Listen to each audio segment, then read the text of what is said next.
ಎಲ್ರಿಗೂ ನಮಸ್ಕಾರ. ಎಲ್ಲರೂ ಹೇಗಿದ್ದೀರಿ? ನಾನು ತುಂಬ ಚೆನ್ನಾಗಿದ್ದೀನಿ. ಬಹುಶಃ ನನ್ನ 30th ಬ್ಯಾಚ್ದು ಲಾಸ್ಟ್ ವಿಡಿಯೋ ನಾನು ಮಾಡಿದ್ದು ಒಂದು ಡೆಮೋ ಕ್ಲಾಸ್ನ ಕೊಟ್ಟು 30th ಬ್ಯಾಚ್ದು ಅಡ್ಮಿಷನ್ ಸ್ಟಾರ್ಟ್ ಆಗಿದೆ. ಸೊ ಯಾರಿಗೆಲ್ಲ ಆನ್ಲೈನ್ ಕ್ಲಾಸ್ನ ಜಾಯ್ನ್ ಆಗಬೇಕು ಅಂತ ಇದೆ, ಸೊ ಅವರೆಲ್ಲರೂ ಜಾಯ್ನ್ ಆಗ್ಬೋದು ಅಂತ ಹೇಳಿ ನನ್ನ ಲಾಸ್ಟ್ ವಿಡಿಯೋ ಮಾಡಿದ್ದೆ. ಒಳ್ಳೆ ರೆಸ್ಪಾನ್ಸ್ ಕೂಡ ಬಂತು ಆ ವಿಡಿಯೋಗೆ. ಎಷ್ಟು 19 ಜನ ಅಡ್ಮಿಷನ್ ಆದರು. ಈಗಾಗಲೇ ಅವರು ಮಣ್ಣಿನ ಆಭರಣಗಳ ತಯಾರಿಕೆಯನ್ನ ಆನ್ಲೈನ್ ಮೂಲಕ ಕಲಿತಾ ಇದ್ದಾರೆ. ಇವತ್ತು ಒಂದು ನೆಕ್ಸ್ಟ್ ಬ್ಯಾಚ್ ಬಗ್ಗೆ ಹೇಳೋದಕ್ಕೆ ಜೊತೆಗೆ ಒಂದಷ್ಟು ಜನರಿಗೆ ಕ್ಲಾಸ್ಗೆ ಸೇರ್ಕೊಳ್ಳುವಾಗ ಒಂದಷ್ಟು ಕ್ವೆಶನ್ಸ್ ಇದೆ ಮತ್ತೆ ಅನುಮಾನಗಳಿದೆ. ಏನಂತ ಹೇಳಿದ್ರೆ, ಇವ್ರಿಗೇನು ಎಲ್ಲ ಬರ್ತಾ ಇತ್ತು, ಕಲ್ತ್ಕೊಂಡ್ಬಿಟ್ರು, ಎಲ್ರಿಗೂ ಬಂದ್ಬಿಡುತ್ತಾ ಅಂತ ಅನ್ಸುತ್ತೆ.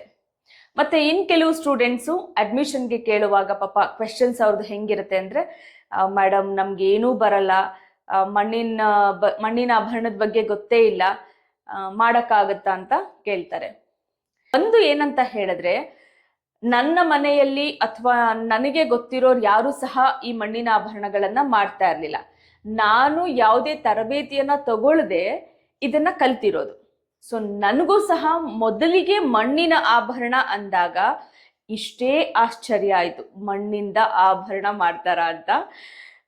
ಸೊ ನಾನು ನಿಮ್ಮ ಹಾಗೇನೆ ಏನೂ ಗೊತ್ತಿಲ್ಲದೆ ಇದನ್ನ ಕಲ್ತಿರೋದು. ಇವತ್ತಿನ ವಿಡಿಯೋದಲ್ಲಿ ನೀವು ನನ್ನ ಸ್ಟಾರ್ಟಿಂಗು 2017ರಲ್ಲಿ ನಾನು ಹೇಗೆ ಮಣ್ಣಿನ ಆಭರಣಗಳನ್ನ ಮಾಡ್ತಾ ಇದ್ದೆ, ಮಾಡಿದ್ದೀನಿ. ಸೊ ಆ ಆಭರಣಗಳನ್ನ ತೋರಿಸ್ತೇನೆ ನಿಮ್ಗೆ. ಅದನ್ನ ನೋಡಿದಾಗ ಗೊತ್ತಾಗತ್ತೆ, ಓ ಈ ಮೇಡಮ್ಗೆ ಹೋಲಿಸ್ಕೊಂಡ್ರೆ ನಾವೇ ಪರವಾಗಿಲ್ಲ ಅಂತ ಅಂತೀರ. ಯಾಕೆಂದ್ರೆ ಇವಾಗ್ಲೂ ಸಹ ನನ್ನ ಕ್ಲಾಸಲ್ಲಿ ನಾನು ಮಾಡಿ ತೋರಿಸಿದ್ಮೇಲೆ ಪಾಪ ಅವರು ಹೇಳೋದು, ಮೇಡಮ್ ನಿಮ್ಮಷ್ಟು ಚೆನ್ನಾಗಿ ಬರ್ತಾ ಇಲ್ವಲ್ಲ, ಯಾಕೆ ಅಂತ ಕೇಳ್ತಾರೆ. ಬಹುಶಃ ನೀವು ಈ ವಿಡಿಯೋ ನೋಡಿದ್ಮೇಲೆ, ಮೇಡಮ್ ನಿಮಗಿಂತ ನಾವು ಚೆನ್ನಾಗಿ ಮಾಡ್ತಾ ಇದ್ದೀವಿ, ನೀವು ಸ್ಟಾರ್ಟಿಂಗಲ್ಲಿ ಇಷ್ಟು ಕೆಟ್ಟದಾಗಿ ಮಾಡ್ತಾ ಇದ್ದೀರಾ ಅಂತ ಖಂಡಿತ ಹೇಳ್ತೀರಾ. ಹಂಗಿತ್ತು ನನ್ನ ವರ್ಕು. ಇದು ಮಾತ್ರ ತುಂಬ ಸ್ಪೆಷಲ್ ವಿಡಿಯೋ ಇವತ್ತು. ಯಾಕಂತ ಹೇಳಿದ್ರೆ, ನಾನು ಎಲ್ಲೂ ಸಹ ನನ್ನ ಹಳೇ ಇದು ಏನಂತ ಹೇಳ್ತೀವಿ 2017ರಲ್ಲಿ ಮಾಡಿರೋ ಅಂಥ ಆಭರಣಗಳನ್ನ ತೋರಿಸಿಲ್ಲ. ಇಲ್ಲಿ ಮನೆಗೆ ಬಂದಿರೋರು ಕೆಲವರು ನೋಡಿರ್ತಾರೆ, ಮತ್ತೆ ನನ್ನ ಜೊತೆ ಇರೋರಿಗೆ ಗೊತ್ತು. 2017ರಲ್ಲಿ ನಾನು ಇದನ್ನ ಸ್ಟಾರ್ಟ್ ಮಾಡಿದ್ದು, ಮಣ್ಣಿನ ಆಭರಣವನ್ನ ಹವ್ಯಾಸವಾಗಿ ಕಲಿಯೋದಕ್ಕೆ. ಸೊ ಆಲ್ಮೋಸ್ಟ್ ಎಲ್ರಿಗೂ ಗೊತ್ತಿದೆ, ನಾನು ಯಾವಾಗ್ಲೂ ಹೇಳ್ತಾ ಇರ್ತೀನಿ. ಸೊ ಲೋಹಿತ್ ಅವರು ಇದನ್ನ ನನಗೆ ಪರಿಚಯ ಮಾಡಿಕೊಟ್ಟಿದ್ದು ಅಂಡ್ ತುಂಬಾ ಫೋರ್ಸ್ ಮಾಡಿ ನನಗೆ ಈ ಒಂದು ಕಲೆಯನ್ನ ನೀನು ಕಲೀಲೇಬೇಕು ಅಂತ ಹೇಳಿ ಕಲಿಸಿದ್ದು. ಆಗ ನಾನು ಪ್ರೈವೇಟ್ ಕಂಪನಿಯಲ್ಲಿ ಕೆಲಸ ಮಾಡ್ತಾ ಇದ್ದೆ. ಸೊ ನನ್ನ ಬಿಡುವಿನ ಸಮಯದಲ್ಲಿ ಭಾನುವಾರದಲ್ಲಿ ನಾನು ಇದನ್ನ ಕಲಿತಾ ಇದ್ದಿದ್ದು. ತುಂಬಾ ಬೇಕಾಬಿಟ್ಟಿಯಾಗಿ ನಾನು ಇದನ್ನ ಕಲ್ತಿದ್ದು. ಇವತ್ತಿಗೆ ನಾನು ಮಣ್ಣನ್ನ ಈ ಮಟ್ಟಿಗೆ ನನ್ನ ಬದುಕಾಗಿ ಬಳಸ್ಕೋತೀನಿ ಅಥವಾ ಅದನ್ನೇ ನಾನು ನನ್ನ ಬದುಕಾಗಿ ಅಪ್ಕೋತೀನಿ ಅಂತ ಖಂಡಿತ ಯಾವತ್ತಿಗೂ ನಾನು ಅನ್ಕೊಂಡಿರ್ಲಿಲ್ಲ. ತುಂಬಾ ಬೇಕಾಬಿಟ್ಟಿಯಾಗಿ ನಾನು ಕಲಿತಿದ್ದು ಇದನ್ನ. ಒಂದು ದಿನ ಮಾಡಿದ್ರೆ ಒಂದಷ್ಟು ದಿನ ಅದನ್ನ ಬಿಟ್ಬಿಡ್ತಾ ಇದ್ದೆ. ಸಖತ್ತು ಅಯ್ಯೋ ಇದೇನಪ್ಪ ಹಿಂಗ್ ಬರುತ್ತೆ, ಅಯ್ಯೋ ಇಷ್ಟೊಂದು ಕಷ್ಟಪಡ್ಬೇಕಾ, ಕೈಯೆಲ್ಲ ಮಣ್ಣು ಮಾಡ್ಕೊಂಡು ಮಾಡ್ಬೇಕಾ, ಏನೇನೋ ಅನ್ಕೊಂಡಿದ್ದೀನಿ ಮಾಡೋ ಸಮಯದಲ್ಲಿ. ಹಂಗೆಲ್ಲ ಅನ್ಕೊಂಡ್ರು ಸೊ ಅವತ್ತು ನಾನು ಏನು ಅವನು ತುಂಬ ಫೋರ್ಸ್ ಮಾಡಿ ಕಲಿಸಿದ್ದನ್ನ ಇವತ್ತು ಇಷ್ಟು ಚೆನ್ನಾಗಿ ಮಾಡ್ತಾ ಇದ್ದೀನಿ ಅಂತ ಹೇಳಿದ್ರೆ, ಇಲ್ಲಿ ಮಣ್ಣು ಮತ್ತೆ ನನ್ನ ಬದುಕು ಎರಡೂ ಸಹ ತುಂಬಾ ಮುಖ್ಯ ಆಗುತ್ತೆ. ಸೊ ನಾನು ಏನು ಹೇಳಕ್ ಬಂದಿದೆ ಅಂತ ಹೇಳಿದ್ರೆ, ಹಿಂಗೆ ಡೈವರ್ಟ್ ಆಗ್ಬಿಡ್ತೀನಿ. ಸೊ ಈ ವಿಡಿಯೋದಲ್ಲಿ ನೀವು ನನ್ನ ಸ್ಟಾರ್ಟಿಂಗ್ ಸ್ಟೇಜ್ನ ಆಭರಣಗಳನ್ನ ನೋಡ್ತೀರಾ. ಬನ್ನಿ ಅದನ್ನೆಲ್ಲ ನೋಡ್ಕೊಂಡು ಬಂದ್ಬಿಡೋಣ. ಅದಾದ್ಮೇಲೆ ನಾನು ನಿಮ್ಮ ಜೊತೆ ಮತ್ತೆ ಮಾತಾಡ್ತೇನೆ. ಸೊ ಈ ಬಾಕ್ಸು ನನ್ನ 2017ರಿಂದ ನಾನು ಮಾಡಿರೋಂಥ ಜ್ಯುವೆಲರಿಗಳನ್ನ ತನ್ನೊಳಗಡೆ ಇಟ್ಕೊಂಡು ಕಾಪಾಡ್ಕೊಂಡು ಬಂದಿದೆ. 2017ರಿಂದ ಒಂದು 2 ಮನೆ ಚೇಂಜ್ ಮಾಡಿದ್ದೀವಿ ನಾವು. ಸೊ ಈ ಜ್ಯುವೆಲರೀಸು ಆ ಮನೆಗಳಿಂದ ಈ ಮನೆವರೆಗೂ ದಾಟ್ಕೊಂಡು ಬಂದಿದೆ. ಇದು ನೋಡಿದ್ರೆ ನಿಮಗೆ ಗೊತ್ತಾಗ್ತಾ ಇರುತ್ತೆ ಇದೇನು ನಿಜವಾಗ್ಲೂ ಇವರೇ ಮಾಡಿದ್ದ ಅಂತ. ಖಂಡಿತವಾಗ್ಲೂ ಇದು ನಾನೇ ಮಾಡಿದ್ದು. ನನ್ನ 2017 ವೀಡಿಯೋಸು ಫೋಟೋಸು ಫೇಸ್ಬುಕ್ಕಲ್ಲಿ ತೆಗೆದ್ರೆ ಇದು ಒಂದಷ್ಟು ಅಲ್ಲೇ ಇರುತ್ತೆ. ಸೊ ಇದು ನಾನು ಲಾಸ್ಟ್ ಒಂದು ಡೆಮೋ ಕ್ಲಾಸ್ ಮಾಡಿದ್ದೆ ನನ್ನ ಚಾನಲ್ನಲ್ಲೇ, ಯೂಟ್ಯೂಬ್ ಚಾನಲ್ನಲ್ಲಿ. ಅದರಲ್ಲಿ ಎಷ್ಟು ಚೆನ್ನಾಗಿ ತೋರಿಸಿದ್ದೀನಿ. ಸೊ 5 ವರ್ಷ ಆದಮೇಲೆ ನಾನು ತೋರಿಸೋದಕ್ಕೂ 2019 ಇರಬೇಕು ಇದನ್ನು ಮಾಡಿದಾಗ. ನೋಡಿ ಆವಾಗ ಹೆಂಗಿತ್ತು ನನ್ನ ವರ್ಕ್ ಅಂತ. ಎಷ್ಟು ದಪ್ಪ ಮಾಡಿದ್ದೀನಿ. ನನಗಾಗಿನ್ನೂ ಯಾವ ಸೈಜಿಗೆ ಮಾಡಬೇಕು, ಹೇಗೆ ಮಾಡಬೇಕು ಅನ್ನೋದೇ ಗೊತ್ತಿರಲಿಲ್ಲ. ಸುಮ್ಮನೆ ಒಂಥರ ಏನಂತ ಹೇಳ್ತಾರೆ, ಅಡ್ಡಾದಿಡ್ಡಿಯಾಗಿ ಮಾಡ್ತಾ ಇದ್ದಿದ್ದು. ಸೊ ಇವನ್ ಈ ಪೇಂಟಿಂಗ್ ಇದೆಯಲ್ಲ, ಎಷ್ಟು ಖರಾಬಾಗಿ ಮಾಡಿದ್ದೀನಿ ನೋಡಿ. ಸೊ ಈ ಕಡೆ ಪಕ್ಕಕ್ಕಿಡೋಣ. ಈ ಟೇಪು ನನ್ನ ಮಗಳದು ಸ್ಕೂಲ್ದು. ಸೊ ಹಾಗೆ ಇದೆ, ಅದು ಕಟ್ಟಾಗಿದೆ, ಹಾಗೆ ಕಟ್ಟಿಟ್ಟಿರೋದನ್ನು ಬಿಚ್ಚಿಲ್ಲ. ಸೊ ಈ ಸರನೂ ಅಷ್ಟೇ ಕಟ್ಟಾಗ್ಬಿಟ್ಟಿದೆ, ಮುರಿದೋಗಿದೆ. ಯಾಕೆಂದರೆ ಆವಾಗ ನನಗೆ ಬೇಕಿಂಗು ಅಷ್ಟು ನೀಟಾಗಿ ಬರ್ತಾ ಇರಲಿಲ್ಲ. ಸೊ ನೀವು ಈ ಜ್ಯುವೆಲರಿ ನೋಡಿ, ನಂದು ಯಾವುದಾದ್ರೂ ವೀಡಿಯೋಸ್ನ ನೋಡಿದ್ರೆ ಗೋಲ್ಡ್ ಜ್ಯುವೆಲರಿದು ಅದಕ್ಕೂ ಇದಕ್ಕೂ ಫಿನಿಶಿಂಗ್ ಇರ್ಬೋದು, ಮೋಲ್ಡ್ ವರ್ಕ್ ಇರ್ಬೋದು, ಎಷ್ಟು ಅಜಗಜಾಂತರ ವ್ಯತ್ಯಾಸ ಇದೆ ಅಂತ ನೋಡ್ಬೋದು ನೋಡಿ. ಸೊ ಮೋಲ್ಡ್ಸ್ ವರ್ಕು ಸಹ ನನಗೆ ಯಾವುದೂ ಬರ್ತಾ ಇರಲಿಲ್ಲ. ಬೀಡ್ಸು ಅಂಥ ಫಿನಿಶಿಂಗ್ ಇಲ್ಲ. ಇದ್ಯಾವುದು ಮಣ್ಣಿಂದಲ್ಲ ಈ ಬೀಡ್ಸು. ಸೊ ಇದು ಮಣ್ಣು, ಇದು ಮಣ್ಣು. ಈ ರುದ್ರಾಕ್ಷಿ ಇಂಪ್ರೆಷನು ನನ್ನ ಸ್ಟೂಡೆಂಟ್ಸ್ಗೆ ತುಂಬ ಸಲ ಹೇಳ್ತಾ ಇರ್ತೀನಿ ನಾನು. ಸೊ ನಾನು ಸಹ ನಿಮ್ಮ ಹಾಗೆ ಮೊದಲೆಲ್ಲ ಈ ಥರ ಮಾಡ್ತಾ ಇದ್ದವಳು, ಈಗ ತುಂಬ ಚೆನ್ನಾಗಿ ಮಾಡ್ತಾ ಇರೋದು. ಸೊ ಹೀಗಿತ್ತು.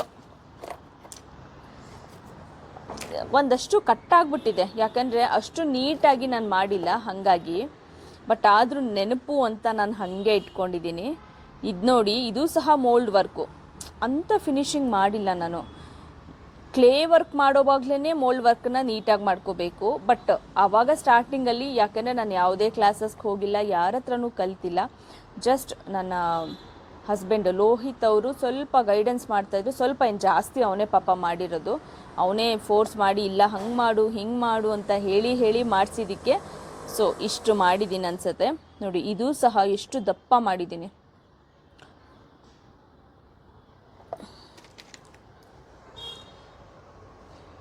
ನೆಕ್ಸ್ಟು ಯಾವ್ದು ತೆಗೆಯೋಣ? ಅಬ್ಬಾ, ಇದಕ್ಕೂ ಮುಂಚಿನ ರುದ್ರಾಕ್ಷಿ ತೋರಿಸ್ತೀನಿ ನಿಮಗೆ. ಹಾಂ, ಇದು 2017ರಲ್ಲಿ ಮಾಡಿದ್ದು ನೋಡಿ. ಎಷ್ಟು ಅಂತ ನಿಮಗೆ ಗೊತ್ತಾಗುತ್ತೆ ಇದು ಮಣ್ಣಿಗೆ ಚುಚ್ಚಿರೋ ಅಂಥದ್ದು ಅಂತ. ಬಟ್ ಈಗಿನ ನನ್ನ ರುದ್ರಾಕ್ಷಿಗಳನ್ನು ನೋಡಿದ್ರೆ, ನನ್ನ ವೀಡಿಯೋಸಲ್ಲಿ ತುಂಬ ವೀಡಿಯೋಸಲ್ಲಿ ನಾನು ರುದ್ರಾಕ್ಷಿ ಹಾರಗಳನ್ನ ಹಾಕಿದ್ದೀನಿ, ಮಣ್ಣಿನ ರುದ್ರಾಕ್ಷಿ ಹಾರಗಳನ್ನ. ನೀವು ಅದನ್ನು ನೋಡಿದ್ರೆ ಎಷ್ಟು ಚೆನ್ನಾಗಿದೆ ಅಂತ ಹೇಳಿದ್ರೆ, ತುಂಬ ಜನ ಕೇಳೋದು ನಿಜವಾದ ರುದ್ರಾಕ್ಷಿನ ಅಂತ. ತುಂಬ ಜನ ಏನು 100% 100 ಜನ ಕೇಳೋದು ಹಾಗೇ. ಅಷ್ಟು ಫಿನಿಶಿಂಗ್ ನೀಟಾಗಿದೆ. ಇದು ನೋಡಿ ಹೀಗಿದೆ. ಸೊ ಯಾರೆಲ್ಲ ನನ್ನ ಸ್ಟೂಡೆಂಟ್ಸು ಅಥವಾ ಸೇರ್ಕೊಳ್ಳೋರು ಒಂದು ಹೆಸಿಟೇಷನ್ ಇಟ್ಕೊಂಡ್ಬಿಟ್ಟಿದ್ದೀರಾ, ಅಯ್ಯೋ ನಮ್ಮ ಕೈಲಿ ಮಾಡೋಕ್ಕಾಗುತ್ತಾ ಅಂತ. ನಾನೂ ಸಹ ಏನೂ ಗೊತ್ತಿಲ್ಲದೇ ಈ ಒಂದು ಕೆಲಸವನ್ನು ಮಾಡೋಕ್ಕೆ ಅಥವಾ ಈ ಒಂದು ಹಾಬಿಯನ್ನು ರೂಢಿಸ್ಕೊಳ್ಳೋದಕ್ಕೆ ಪ್ರಾರಂಭಿಸಿದ್ದು. ನೋಡಿ ಇದೂ ಸಹ ಅಂಥ ಏನು ಫಿನಿಶಿಂಗ್ ಇಲ್ಲ. ಈ ಸರ ಬಂದು 2019ರಲ್ಲಿ ನನ್ನ ತಂಗಿ ಸುರಭಿ ಹಾಕ್ಕೊಂಡು ಇದೊಂದು ಫೋಟೋಶೂಟು ಸಹ ಮಾಡಿದ್ದಾಳೆ. ನೋಡಿ ಫಿನಿಶಿಂಗು ಅಂಥ ನೀಟಾಗಿಲ್ಲ. ಇದು ನಾನು ಈಗ ಇಟ್ನಲ್ಲ, ಸೊ ಇದ್ರದ್ದೇನೆ ಪೆಂಡೆಂಟು ಕಿತ್ತೋಗ್ಬಿಟ್ಟಿದೆ. ಸೊ ಬೇಕಿಂಗ್ ನೋಡಿ ಎಷ್ಟು ಹೊತ್ತು ಮಾಡಬೇಕು ಬೇಕಿಂಗ್ನ, ಮತ್ತು ಹೇಗೆ ಮಾಡಬೇಕು ಬೇಕಿಂಗು, ಅದಕ್ಕೆ ಯಾವ ರೀತಿ ಶಾಖ ಹಿಡ್ದಿಟ್ಕೊಂಡಿರಬೇಕು, ಎಷ್ಟು ಹೊತ್ತು ಹಾಗೇ ಇರಬೇಕು, ಇದು ಯಾವುದು ಸಹ ನನಗೆ ಗೊತ್ತಿರಲಿಲ್ಲ. ಸೊ ಅಂಥ ಸಮಯದಲ್ಲಿ ಮಾಡಿದಂಥದ್ದು. ಸೊ ನೀವು ನೀಟಾಗಿ ಬೇಕಿಂಗ್ ಮಾಡಿಲ್ಲ ಅಂದಾಗ ಬೇಗ ಈ ಥರ ಕಳ್ಚ್ಕೊಂಡ್ಬಿಡುತ್ತೆ.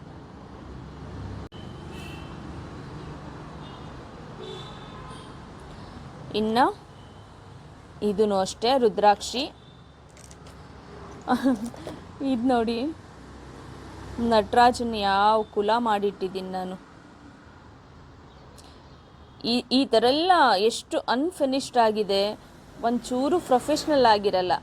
ಸೊ ಪ್ರೊಫೆಷ್ನಲ್ ಆಗೋದು ಅಂತ ಹೇಳಿದ್ರೆ ಹೆಂಗೆ ಅಂದರೆ, ನೀವು ಪ್ರಾಕ್ಟೀಸ್ ಮಾಡ್ತಾನೆ ಪ್ರೊಫೆಷ್ನಲ್ ಆಗೋದು. ಸೊ ಪ್ರಾಕ್ಟೀಸ್ ಮಾಡದೆ ಯಾವುದೂ ಸಹ ನಿಮಗೆ ಒಲಿಯಲ್ಲ. ಇವೆಲ್ಲವೂ ಸಹ ನಾನು ಸ್ಟಾರ್ಟಿಂಗಲ್ಲಿ ಕಲ್ತಿರೋವಂಥದ್ದು.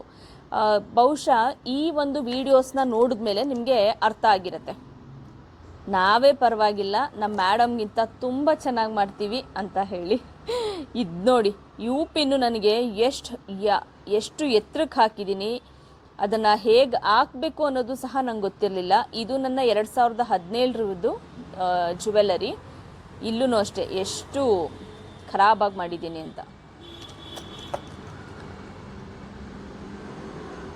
2017 ಇದನ್ನು ನಾನು ಒಂದು ದಸರಾದು ನವರಾತ್ರಿ ಲುಕ್ಕಲ್ಲಿ ಹಾಕ್ಕೊಂಡಿದ್ದೀನಿ. ಇದು ಮೇ ಬಿ ಯಾವಾಗಿರ್ಬೋದು, 2019 ನಾವು ಇನ್ನೊಂದು ಮನೆಗೆ ಬಂದಿದ್ವಿ ಆವಾಗ. ಇದು ನೋಡಿ, ಪಂಪ್ಕಿನ್ ಬೀಡ್ಸು. ನಾನು ಇವಾಗ ಮಾಡೋದಕ್ಕೂ ಆಗ ಮಾಡೋದಕ್ಕೂ ಎಷ್ಟು ವ್ಯತ್ಯಾಸ ಇದೆ ಅನ್ನೋದು ನನ್ನ ಸ್ಟೂಡೆಂಟ್ಸ್ಗೆ ತುಂಬ ಚೆನ್ನಾಗಿ ಗೊತ್ತಾಗುತ್ತೆ.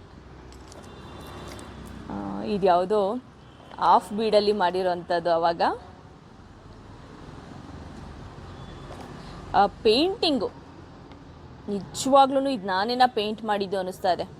ಇದಕ್ಕಿಂತನೂ ನೆಕ್ಸ್ಟ್ ಇನ್ನೊಂದು ತೋರಿಸ್ತೀನಿ, ನೀವು ಶಾಕ್ ಆಗಿಬಿಡ್ತೀರ. ನಾನು ಸಹ ಈ ಬಾಕ್ಸ್ ಓಪನ್ ಮಾಡಿ ಅದು ನೋಡಿದಾಗ ಶಾಕ್ ಆದೆ, ನಾನೇನಾ ಮಾಡಿದ್ದು ಅಂತ ಅನ್ನಿಸ್ಬಿಡ್ತು ನೋಡಿ. ನೀವು ಇದನ್ನು ನೋಡಿ, ಇದು ನನ್ನ 2017 ವರ್ಕು. ತುಂಬ ಜನ, ಮೇಡಮ್ ನಿಮ್ಮ ಥರ ಪೇಂಟಿಂಗ್ ಬರಲ್ಲ ನಮಗೆ, ನಮ್ಮ ಕೈಲಿ ಮಾಡೋಕ್ಕಾಗಲ್ಲ ಅನಿಸುತ್ತೆ, ಅಯ್ಯೋ ಸುಮ್ಮನಿರಿ ಮೇಡಮ್, ನಿಮಗೇನೋ ಎಲ್ಲ ಬರುತ್ತೆ ಮಾಡ್ತೀರಾ, ಸುಮ್ಮನೆ ಹೇಳ್ತೀರಾ ಅಂತ ಹೇಳ್ತಾ ತುಂಬ ಜನ ಬೇಜಾರಾಗ್ತಾರೆ. ಆದರೆ ನನ್ನ ವರ್ಕು ಸಹ ಸ್ಟಾರ್ಟಿಂಗು ಬಹುಶಃ ನಿಮ್ಮೆಲ್ರಿಗಿಂತನೂ ಕಳಪೆಯಾಗೇ ಇತ್ತು. ನೀವೇ ತುಂಬ ಚೆನ್ನಾಗಿ ಮಾಡ್ತೀರಾ. ಅಫ್ಕೋರ್ಸ್ ನಾನು ಹೇಳ್ಕೊಟ್ಟಿದ್ರಿಂದ ನೀವು ಚೆನ್ನಾಗಿ ಮಾಡ್ತೀರಾ, ಬಟ್ ಆವಾಗ ನನ್ನ ವರ್ಕು ಹಿಂಗಿತ್ತು. ಒಂದು ನಿಮಿಷ, ನಾನು ಈಗ ಮಾಡಿರೋ ಪೆಂಡೆಂಟನ್ನು ಸಹ ಇಟ್ಕೊಂಡಿದ್ದೇನೆ. ವಾವ್, ಇದನ್ನು ನೋಡ್ಬೇಕು ನೀವು, ಎಷ್ಟು ಚೆನ್ನಾಗಿದೆ ನೋಡಿ. ಈ ವರ್ಕಲ್ಲಿ ಆ ವರ್ಕಲ್ಲಿ, ಈ ಪೇಂಟಿಂಗ್ದು ಸ್ಟ್ರೋಕ್ಸಲ್ಲಿ ಆ ಸ್ಟ್ರೋಕ್ಸಲ್ಲಿ, ಲೈನ್ಸಲ್ಲಿ, ಫಿನಿಷಿಂಗಲ್ಲಿ, ಓ ಮೈ ಗಾಡ್, ನೋಡ್ಬೇಕು ನೀವು ಹತ್ತಿರದಿಂದ. ಸೊ ಮಗಳು ಮಾಡೋದು ಸಹ ಹೀಗೆ ಮಾಡ್ತಾಳೆ. ಇದು ನಾನೇ ಮಾಡಿರೋವಂಥದ್ದು. ಇವಾಗ ನಾನು ಮಗಳನ್ನು ನೋಡಿ ಇಷ್ಟು ನೀಟಾಗಿ ಕಲ್ತಿದ್ದೀನಿ. ಸೊ ಇಲ್ಲಿಂದ ಇಲ್ಲಿವರೆಗೆ ಬರೋದಕ್ಕೆ ನನಗೆ ಬಹುಶಃ ಒಂದು 4 ವರ್ಷ ಹಿಡಿತು. ಸೊ ಈ ರೀತಿ ಮಾಡ್ತಿದ್ದವಳು ಇಷ್ಟು ಪರ್ಫೆಕ್ಟ್ ಆಗಲಿಕ್ಕೆ ನನಗೆ 4 ವರ್ಷ ಹಿಡಿತು. ಆದರೆ ಸ್ಟಾರ್ಟಿಂಗು 3 ವರ್ಷ ನಾನು ಮಣ್ಣನ್ನು ಸೀರಿಯಸ್ ಆಗಿ ತಗೊಂಡಿಲ್ಲ. ನಿಮ್ಮ ಹಾಗೆ ಪ್ರತಿದಿನ ಪ್ರಾಕ್ಟೀಸ್ ಮಾಡಿಲ್ಲ. ಸೊ ನಿಮ್ಮ ಹಾಗೆ ಬಹುಶಃ ನೀಟಾಗಿ ಕುತ್ಕೊಂಡು ಮಾಡಿದ್ದಿದ್ರೆ ನಾನು ಬೇಗನೆ ಕಲಿತಾ ಇದ್ದೆ ಅನಿಸುತ್ತೆ. ನಿಮ್ಮಷ್ಟು ಸೀರಿಯಸ್ನೆಸ್ ಇರಲಿಲ್ಲ ನನಗೆ, ಅಥವಾ ಮಾಡಬೇಕು ಅನ್ನೋ ಆಸಕ್ತಿ ನಿಜವಾಗ್ಲೂ ಇರಲಿಲ್ಲ. ಆಸಕ್ತಿ ಬಂದು ಪ್ರಾಕ್ಟೀಸ್ ಮಾಡಿದ್ಮೇಲೆ ನನಗೆ ಇಷ್ಟು ಮಣ್ಣು ಒಲ್ದಿದ್ದು. ಇದಂತೂ ಹೆಂಗೆ ಮಾಡಿದ್ದೀನಿ ನೋಡಿ, ಇಲ್ಲಿ ನೋಡಿ. ಸೊ ನಾನು ಅಸೆಂಬಲ್ ಕ್ಲಾಸಲ್ಲಿ ನಾನು ಹೇಳ್ಕೊಡೋದನ್ನು ನನ್ನ ಸ್ಟೂಡೆಂಟ್ಸ್ ನೋಡಿರ್ತೀರಾ, ಎಷ್ಟು ನೀಟಾಗಿ ಹೇಳ್ಕೊಟ್ಟಿದ್ದೀನಿ. ಸೊ ಇದು ಸ್ಟಾರ್ಟಿಂಗಲ್ಲಿ ಹೆಂಗೆ ಮಾಡಿದ್ದೀನಿ, ಹೆಂಗೆ ಫಿನಿಶಿಂಗ್ ಇದೆ, ಎಷ್ಟು ಅನ್ಪ್ರೊಫೆಷ್ನಲ್ ಆಗಿದೆ ಅಂತ ನೋಡಿ.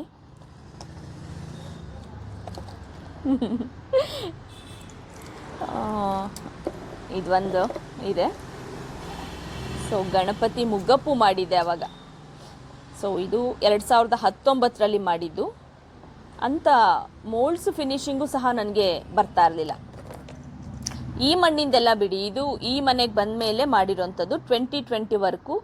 ಸೊ ಹಾಗೆ ಇಟ್ಟಿದ್ದೀನಿ ಅಷ್ಟೇ. ಇದು ನೋಡಿ, ಪೇಂಟಿಂಗ್ ಅಂತೂ ಇದಕ್ಕೂ ನೀವು ಈಗಿನ ನಮ್ಮ ಜುಮ್ಕಾಸ್ ಇರ್ಬೋದು, ಏನೇ ನೋಡಿದ್ರೂ ಮಣ್ಣು ಅಂತಲೇ ಗೊತ್ತಾಗಲ್ಲ. ಆಮೇಲೆ ಇಲ್ಲಿರೋ ಕಲರು ಇಲ್ಲಿಗೆ ಟಚ್ ಆಗಿರಲ್ಲ, ಇಲ್ಲಿರೋ ಕಲರ್ ಇಲ್ಲಿಗೆ ಟಚ್ ಮಾಡಿರಲ್ಲ, ಅಷ್ಟು ನೀಟಾಗಿ ಮಾಡಿರ್ತೀನಿ. ಇದು ನೋಡಿ ಹೆಂಗಿದೆ ಅಂತ. ಸೊ ಇದು ನನ್ನ ಜರ್ನಿ. 2017ರಿಂದ ಹೇಗಿದ್ದೆ, ಹೇಗಾದೆ ಅನ್ನೋದರ ಒಂದು ಪುಟ್ಟ ಜರ್ನಿ ನಿಮ್ಮ ಜೊತೆ. ಚೆನ್ನಾಗಿತ್ತು ಅಂತ ಅನ್ಕೋತೀನಿ. ನೋಡ್ಕೊಂಡು ಬಂದ್ರಾ ವಿಡಿಯೋನ? ಖಂಡಿತ ಅನಿಸ್ತಾ ಇರುತ್ತಲ್ವ ನಿಮಗೆ, ನೀವು ಸುಳ್ಳು ಹೇಳ್ತಾ ಇದ್ದೀರಾ ಮೇಡಮ್, ಇದ್ಯಾವುದು ನೀವು ಮಾಡಿರೋದಲ್ಲ ಅಂತ ಹೇಳ್ತಾ ಇರ್ತೀರಾ. ನಂಗೆ ಗೊತ್ತು. ಇವತ್ತು ನಾನು ಹಾಕ್ಕೊಂಡಿರೋ ಈ ಜ್ಯುವೆಲರಿಗೂ ನೋಡಿ, ನನಗೆ ಅನ್ನಿಸ್ತಾ ಇಲ್ಲ ಇದು ಮಣ್ಣು ಅಂತ, ಅಷ್ಟು ಬ್ಯೂಟಿಫುಲ್ ಆಗಿದೆ. ಈ ಆಭರಣಕ್ಕೂ ನಾನು ನಿಮಗೆ ತೋರಿಸಿದಂಥ ನನ್ನ 2017, 18, 19, 20ವರೆಗಿನ ಆಭರಣಕ್ಕೂ ಅಜಗಜಾಂತರ ವ್ಯತ್ಯಾಸ ಇದೆ. ಸೊ ಇಲ್ಲಿ ಒಂದು ಅರ್ಥ ಆಗೋದೇನು ಗೊತ್ತಾ, ನಾವು ಯಾವಾಗ ಒಂದನ್ನ ತುಂಬ ಪ್ರೀತಿಯಿಂದ ಮತ್ತೆ ಆಸಕ್ತಿಯಿಂದ, ಶ್ರದ್ಧೆಯಿಂದ ಮತ್ತು ಪರಿಶ್ರಮದಿಂದ ಹೆಚ್ಚು ಸಮಯ ಕೊಟ್ಟು ಕೈಲಿಡ್ಕೋತೀವೋ ಅದು ನಮ್ಮ ಕೈ ಹಿಡಿಯುತ್ತೆ. ಇದು ಒಂದೇ ಅಂತಲ್ಲ, ಯಾವುದನ್ನೇ ಆದ್ರೂ ಅಷ್ಟೆ. ಸೊ ಅವತ್ತಿಗೆ ನನ್ನ ಒಂದು ಆಭರಣಗಳ ತಯಾರಿಕೆ ಇರ್ಬೋದು, ಆ ಪೇಂಟಿಂಗ್ ಮಾಡೋ ಅಂತ ಗುಣಮಟ್ಟ ಇರ್ಬೋದು, ನಿಜವಾಗ್ಲೂ ನಾನು ಇವತ್ತಿಗೆ ನೋಡಿದ್ರು ನನಗೆ ಅನ್ಸುತ್ತೆ ಇಷ್ಟೊಂದು ಕೆಟ್ಟದಾಗಿ ಮಾಡಿದೀನ ಅಂತ. ಅಲ್ಲಿಂದ ಇಲ್ಲಿಗೆ ಬರಬೇಕು ಅಂತ ಹೇಳಿದ್ರೆ ಬದುಕಿನ ಒಂದು ತಿರುವು ಮತ್ತೆ ನಾನು ಪಟ್ಟಂತ ಒಂದು ಪರಿಶ್ರಮ ಖಂಡಿತ ಲೆಕ್ಕ ಆಗುತ್ತೆ. ಈಗ ನೀವು ಹೇಳಿ, ಸೊ ನೀವ್ಯಾರೆಲ್ಲ ಮಣ್ಣಿನ ಆಭರಣನ ಕಲಿಬಹುದಾ, ಇವ್ರಿಗೆ ಎಲ್ಲ ಗೊತ್ತಿತ್ತು ಮಾಡ್ತಾರೆ, ನಮ್ಗೆ ಎಲ್ಲಿಂದ ಬರುತ್ತೆ ಅದೆಲ್ಲ ಅಂತಿರಲ್ಲ. ಸೊ ನೀವು ಯೋಚನೆ ಮಾಡಿ, ನೀವು ಸಹ ನಾನು ಸಹ ಇವತ್ತು ನೀವು ಯಾವ ಮನಸ್ಥಿತಿಯಲ್ಲಿದ್ದೀರಾ ಅದೇ ಮನಸ್ಥಿತಿಯಲ್ಲಿ 2017ರಲ್ಲಿ ಇದ್ದವಳೆ. ಸೊ ನಿಮಗೆ ಅಟ್ಲೀಸ್ಟು ನಾನಿದ್ದೀನಿ. ನಾನು ಅಂತ ಹೇಳಿದ್ರೆ ಒಂದಷ್ಟು ತಪ್ಪುಗಳನ್ನೇ ಗುಡ್ಡೆ ಹಾಕ್ಕೊಂಡು ಅದನ್ನೆಲ್ಲ ಸರಿ ಮಾಡಿಕೊಂಡು ಅದೆಲ್ಲವನ್ನ ಒಂದು ಸಿಲೆಬಸ್ ಅಂತ ಮಾಡಿ, ಇಷ್ಟೇ ಇಂಚು, ಇಷ್ಟೇ ದಪ್ಪ, ಇಷ್ಟೇ ಗಾತ್ರ, ಇಷ್ಟೇ ಅಗಲ, ಇಷ್ಟೇ ಉದ್ದ, ಇಷ್ಟು ಗಟ್ಟಿ ಇರಬೇಕು, ಇಷ್ಟು ತೆಳುವಾಗಿರ್ಬೇಕು, ಹೀಗಿರ್ಬೇಕು, ಹಾಗೆ ಬೇಯಿಸ್ಬೇಕು, ಹದವಾಗಿರ್ಬೇಕು, ಏನು ಹಾಕಬೇಕು, ಏನು ಹಾಕಬಾರ್ದು, ಏನು ಮಾಡಬೇಕು, ಏನು ಮಾಡಬಾರ್ದು ಅನ್ನೋ ಎಲ್ಲವನ್ನು ಸಹ ಈ ಒಂದು ಜರ್ನಿಯಲ್ಲಿ ನಾನು ಚೆನ್ನಾಗಿ ಕಲ್ತಿರೋದ್ರಿಂದ, ಸೊ ನಾನು ನಿಮಗೆ ಹೇಳ್ಕೊಡ್ತಾ ಇರೋದ್ರಿಂದ ನೀವು ನಿಜವಾಗ್ಲೂ ತುಂಬ ಚೆನ್ನಾಗಿ ಕಲಿತೀರಾ. ಯಾಕೆ ಅಂತ ಹೇಳಿದ್ರೆ, ನಾನು ಇದನ್ನ ಬಿಸ್ನೆಸ್ ಅಂತ ತಗೊಳ್ಳೋದಕ್ಕೆ 3 ವರ್ಷ ತಗೊಂಡೆ. ಸೊ 2017ರಲ್ಲಿ ಕಲ್ತ್ರು 3 ವರ್ಷ ಅಲ್ಲ, 17ರಲ್ಲಿ ನಾನು ಕಲ್ತ್ರು 17ರಿಂದ 18, 19, 20, 21ಕ್ಕೆ ನನ್ನ ಬಿಸ್ನೆಸ್ ಅನ್ನ ಸ್ಟಾರ್ಟ್ ಮಾಡಿದ್ದು. ಸೊ 4 ವರ್ಷ ನಾನು ಇದ್ರದ್ದು ಆಗು ಹೋಗು ಏನೇನು ಅನ್ನೋದು ನೋಡೋದೇ ಆಗ್ತಾ ಇತ್ತು ಹೊರತು ಬಿಸ್ನೆಸ್ ಅಂತ ತಗೊಳ್ಳೋಷ್ಟು ಧೈರ್ಯ ಬರಲಿಲ್ಲ ಗಟ್ಟಿಯಾಗಿ. ಆದ್ರೆ ನನ್ನ ಹತ್ರ ಕಲ್ತಿರೋ ಅಂತ ಎಷ್ಟೋ ಜನ ಹೆಣ್ಮಕ್ಳು ಈಗಾಗಲೇ ನನ್ನ ಕಾಂಪಿಟೇಟರ್ಸ್ ರೀತಿ ವರ್ಕ್ ಮಾಡ್ತಾ ಇದ್ದಾರೆ. ಸೊ ಅಷ್ಟು ಚೆನ್ನಾಗಿದೆ ಅವ್ರ ಕ್ರಿಯೇಟಿವಿಟಿ. ತುಂಬಾ ಜನರು ವರ್ಕ್ ಅಂತೂ ನಾನು ನೋಡಿದ್ರೆ ನಂದೇನಾ ಇದು ಅಂತ ಅನ್ಸ್ಬಿಡುತ್ತೆ, ಅಷ್ಟು ಚೆನ್ನಾಗಿ ಮಾಡಿರ್ತಾರೆ. ಹೇಗೆ ಹೇಳ್ಕೊಡ್ತೀವಿ ಅನ್ನೋದು ಸಹ ಇಲ್ಲಿ ಮುಖ್ಯ ಆಗುತ್ತೆ. ಸೊ ನೀವು ಯಾವುದೇ ಯೋಚನೆ ಮಾಡದೆ, ಅಂದರೆ ನನ್ನ ರೀತಿ ನನಗೇನು ಬರಲ್ಲ, ಇವ್ರಿಗೆಲ್ಲ ಗೊತ್ತಿತ್ತು ಅಂತ ಏನೇನೋ ಅನ್ಕೊಳ್ದೆ, ಅವ್ರಿಗೂ ನಮ್ಮಾಗೆ ಏನೂ ಗೊತ್ತಿರಲಿಲ್ಲ. ಸೊ ಅವರು ಅದನ್ನೆಲ್ಲ ಕಲಿತು ಇವಾಗ ಕಲಿತ ರೀತಿಯನ್ನ ಇನ್ನೊಬ್ರಿಗೆ ಹೇಳ್ಕೊಡ್ತಾ ಇದ್ದಾರೆ, ಅದು ಅಚ್ಚುಕಟ್ಟಾಗಿ ಹೇಳ್ಕೊಡ್ತಾ ಇದ್ದಾರೆ. ಸೊ ಯಾವುದೇ ತೊಂದರೆ ಇಲ್ಲದೆ ಕಲಿಬೋದು ಅಂತ ಖಂಡಿತ 31ನೇ ಬ್ಯಾಚು ಸ್ಟಾರ್ಟ್ ಆಗ್ತಾ ಇದೆ ಜುಲೈ 1st ವೀಕಿಂದ. ಯಾರಿಗೆಲ್ಲ ಇಂಟ್ರೆಸ್ಟ್ ಇದೆ, ಈಗಾಗಲೇ ಮಕ್ಕಳದು ಸ್ಕೂಲ್ ಎಲ್ಲ ಸ್ಟಾರ್ಟ್ ಆಗಿದೆ, ಜೂನಲ್ಲಿ ಸ್ಕೂಲ್ ಸ್ಟಾರ್ಟ್ ಆಗಿದೆ, ಅಡ್ಮಿಷನ್ಸ್ ಮುಗ್ದಿದೆ, ಅವ್ರದ್ದು ಬುಕ್ಕು ರ್ಯಾಪರ್ ಹಾಕೋದು ಮತ್ತೆ ಟ್ಯೂಷನ್ಸ್ ಹುಡ್ಕೋದು ಅದು ಇದು ಅನ್ಕೊಂಡು ಎಲ್ಲ ಕೆಲಸ ಮುಗ್ದಿರುತ್ತೆ. ಸೊ ಇನ್ನು ಮುಂದೆ ನಿಮಗೆ ಅಂತ ಒಂದು ಸ್ವಲ್ಪ ಸಮಯನ ಇಟ್ಕೊಳ್ಳಿ.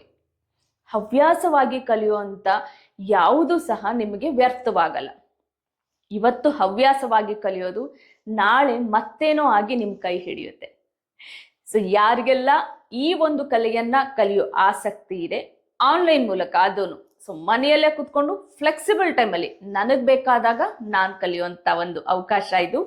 ಸೊ ಮಿಸ್ ಮಾಡ್ಕೊಳ್ದೆ ಹಿಂದೆ ನಿಮ್ಮ ಹೆಸರನ್ನ ನೋಂದಾಯಿಸಿಕೊಳ್ಳಿ. ಸೊ ಮತ್ತೆ ಹೆಚ್ಚಿನ ವಿಡಿಯೋಗಳ ಜೊತೆ ಬೇಗ ಬೇಗ ಇನ್ನು ಮುಂದೆ ಬರ್ತಾ ಇರ್ತೇನೆ. ಯಾಕಂತ ಹೇಳಿದ್ರೆ ಪ್ಲಾನ್ ಮಾಡ್ಕೊಂಡಿದ್ದೇನೆ, ಪ್ಲಾನ್ ಯಾವಾಗ್ಲೂ ಮಾಡ್ತಾ ಇರ್ತೇನೆ. ಯೂಟ್ಯೂಬ್ಗೆ ವಿಡಿಯೋ ಮಾಡೋದ್ರಲ್ಲಿ ಮಾತ್ರ ನಾನು ತುಂಬಾ ಲೇಜಿ ಅಂತ ಅಲ್ಲ, ಸಮಯ ಸಾಕಾಗಲ್ಲ.